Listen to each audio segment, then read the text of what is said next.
Yeah, and looking at the protests, I mean, they were so violent. A video has gone viral that captured a man beating up a Turning Point USA supporter near UC Berkeley. That man has been arrested and charged. And, you know, these Antifa-like thugs were causing so much chaos, as they always do. There were people mocking Charlie Kirk's death.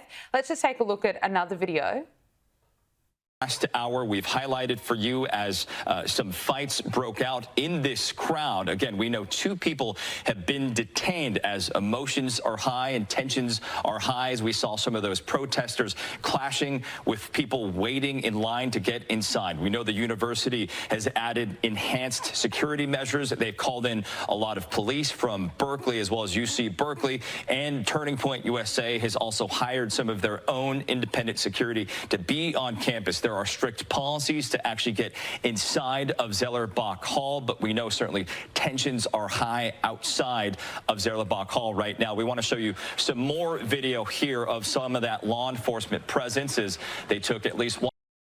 Yeah, a little bit more detail on Fox News compared to that CBS report, but it's just so horrifying to see some of the violence. I mean, and Charlie Kirk was assassinated just 2 months ago for speaking the truth.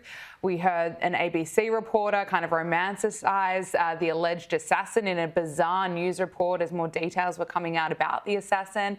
Now, despite all of this, despite all these woke lefties who still describe Charlie Kirk as vile, there was a packed house at UC Berkeley for the TPA USA event. Let's take a look.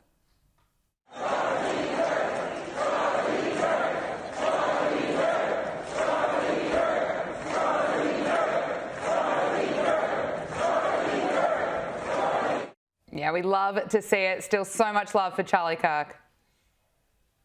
No, you're exactly right. And it goes to show that regardless of how, often these people try to censor free speech, I think people are obsessed with the idea of actually being passionate and going out and fighting for what they believe in now, especially in the wake of Charlie's death. I think we've talked about this often on your program, is that his passing created 1,000 Charlie Kirks, millions actually, right, across the world, who are ready to, pick up the mic and fight for what he did. But what I find interesting about that previous clip more so is the amount of security that Turning Point had to bring on campus, the amount of police officers that had to be present at that event. I've never heard of a liberal campus event having to have that much security or that many, police officers present for them to be able to, vocalize whatever they believe in. Why is it only conservative events that have to make the investments in security that we're seeing at this event? It goes to show, they have never been the party of tolerance, and they certainly aren't here today.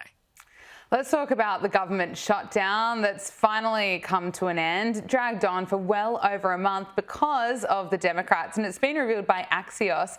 A group of moderates told Schumer they were ready to vote to reopen the government, but Schumer said no. He said, no, hold out until at least the beginning of November. He was privately fighting to keep the shutdown going. And look at how CNN is reporting just Schumer's popularity. He is the least popular Senate leader ever. What about Democrats nationwide feeling about Chuck Schumer? I think the word of the day is terrible, terrible, terrible, terrible. To quote another Charles Barkley when it comes to Chuck Schumer, look at this. Least popular Dem Senate leader ever. I looked at all of the polls going all the way back since 1985. The one who has the lowest rating among Democrats is, in fact, Chuck Schumer. Look at this. He's underwater with Democrats. CJ, he's been exposed here. Absolutely exposed. And I think the reason he was probably privately fighting to continue the shutdown is because he was scared of mommy. And mommy in this case is Alexandria Ocasio-Cortez.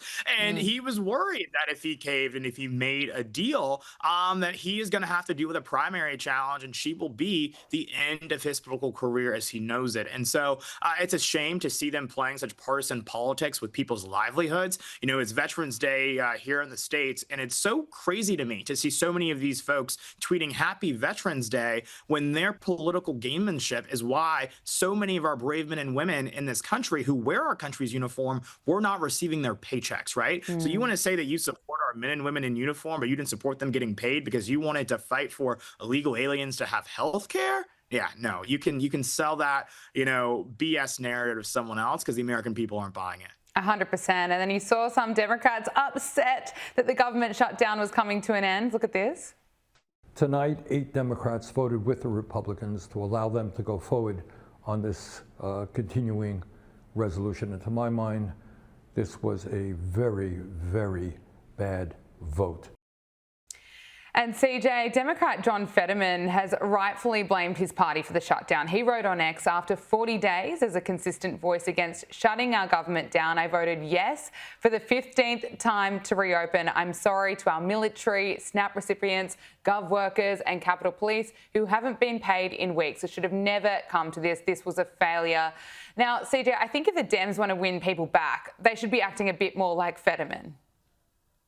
I think so, but I think Fetterman's acting like a Republican, so that might prompt a little bit of an identity crisis for a lot of them. Yeah. You know, I think that the Senator Fetterman needs to stop playing footsie to the Republican Party and just come on over. You know, you are in the political wilderness of your own political party. They've basically excommunicated him for having common sense, which apparently is a crime in that party. And I think that, you know, over the course of the past few weeks, the guy's been speaking truth to power. It absolutely is insane. Again, to see them playing political gamesmanship, political games with people's livelihoods, their ability to provide for their families, put food on the table, closing their children's back. Democrats cared more about putting the interests of illegals first than they did about hardworking, everyday Americans. And so I think Fetterman's absolutely right to call out his own party, but I think he's got to put his money where his mouth is and maybe make a change if that's how he's really feeling. Well, President Donald Trump did not hold back when he spoke about Schumer and the Democrats. He thought he could break the Republicans, and the Republicans broke him. But he did think that we have good policy, they have bad policy. And there's something, I don't know if it's Trump derangement or are they just crazed. They're like crazed lunatics. But, you know, we have just great policy. We have good people. They have some good people, too. I know a lot of Democrats. They're not all crazy. They're not all. But you have some that are absolutely terrible. I look at this Crockett. This is a very low IQ person. And I look at somebody that comes from Somalia where they don't have anything. They don't have police. They don't have military. They don't have anything. All they have is crime. And she comes in and tells us how to run our country. The Constitution says this, the Constitution. The whole thing is crazy. I feel badly because I've known Chuck Schumer. I knew him when he was a person who loved Israel, and now he's a Palestinian. He's become a Palestinian. And it's amazing. I've never seen a politician change so much. Also, he doesn't have, you know, he was a pretty talented guy. He's lost his talent. He doesn't hold back, does he, CJ? He doesn't at all. I think he did not mince any words, but I think he was completely right on the money. Chuck Schumer did think he could break us, but we broke him. And this may very well be the end of his tenure as the U.S. Senate minority leader. It seems as if Democrats are ready to move past him and turn the page. And it's a shame. It's a shame because it goes to show just how it doesn't matter how moderate you try to be or how, you know, far left you try to be. You just can't be far left enough for some of these people that are in the base of their party here today. They want you to burn it all down. They want to destroy the institutions. Everything that they accuse President Trump of wanting to do, they are actively attempting to do. Every single accusation from them is a confession. And so I think that that's exactly why Chuck Schumer's fell out of favor with this party. Is exactly why you see them, you know, hoisting up people like Jasmine Crockett as the face of their party, because she is now the face of their party. Mamdani is the face of their party now. That's the they chose, and that future will be their undoing. But you know what they say, when your enemy's in the middle of making a mistake, let them, and I'm proud to do it. Just finally on Donald Trump, he's revealed his healthcare plan during that Fox News interview, saying, call it whatever you want, anything but Obamacare. And of course, the key difference is that he wants to pay subsidies directly to consumers instead of insurers. Well, I watched Obama from when this thing came about. As you know, I opposed it very strongly. Unfortunately, we had a couple of negative votes, which should never have happened. But I said it's going to be a disaster, and I was exactly right. The premiums have gone up like rocket ships, and I'm not just talking about recently. I'm talking about for years they've been going up. And he said premiums will go down. Everything will be wonderful. It's horrible health insurance at a very high price. And what I want, and probably what you're alluding to, is the fact that I want, instead of going to the insurance companies, I want the money to go into an account for people where the people buy their own health insurance. It's so good. The insurance will be better. It'll cost less. Everybody's going to be happy. They're going to feel like entrepreneurs. They're actually able to go out and negotiate their own health insurance. And they can use it only for that reason. That's the beauty, only for that purpose. And if we did that, that would be so exciting. call it Trump care, call it whatever you want to call it, but anything but Obamacare. Obamacare is a disaster, just like he was as a president. CJ, what do you make of what Donald Trump had to say there, promising Trump care? Again, it's just more common sense. We get government out of the equation, things just tend to work out a whole lot better. And that's what the president's proposing. Let's empower, consumers to make the healthcare decisions that, fit them and their families and their lifestyle. And let's stop parenting them using, Big Sam as the vehicle to do it. And so I think that this is definitely a welcome proposal. I think the cost of healthcare in this country is a shameful thing. And I think that we have to address that with a solution. And I think many folks on the right have begun to say that because there is an affordability crisis in this country. Things are just too damn high, and healthcare is one of them. And I'm glad to see the president prioritizing an approach that will actually solve this problem, not just put a Band-Aid on it. Now, CJ, as someone who's key in the MAGA movement, I want to talk about the infighting that's happening. It seems to be blowing up, especially after Tucker Carlson interviewed Nick Fuentes, who has, of course, said the most disgusting racist things that you could ever imagine. Ben Shapiro is slamming Tucker Carlson for platforming him. There are plenty of others that are all fighting publicly against one another. On the one hand, I, of course, think that it's great that Ben Shapiro is highlighting some of the vile things that Nick Fuentes has said, because that seemed to have been missed by Tucker Carlson in his interview. And it's, of course, it's important to call out your own side and be critical. But where is the MAGA movement at the moment? It seems like there's just a lot of fighting amongst each other.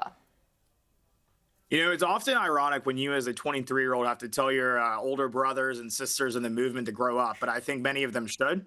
I think we've got to get past this point of airing out our dirty laundry publicly. A lot of these folks, they have each other's numbers. Text each other, let them know what's going on and why they should, maybe change their approach or some of their rhetoric and their tone on some of these issues. But, I'm always been a proponent of more speech is better than less speech. Yeah. I think the only way to defeat bad ideas is to present good ideas that are better than those bad ideas, right? And so I think that, here's the reality about Nick Fuentes. There are many things, as you said, that has said that are very vile and reprehensible. But I think the only way to undermine those things is by actually saying, what is a better solution to those issues? Because for better or for worse, he's tapped into a lot of young people and their emotions. And so we've got to figure out why that's happening and basically appeal to their better, the better side of themselves. But I think it's unfortunate to see all this infighting publicly because it means that we're not focused on our actual opponents, the left. These people want us dead.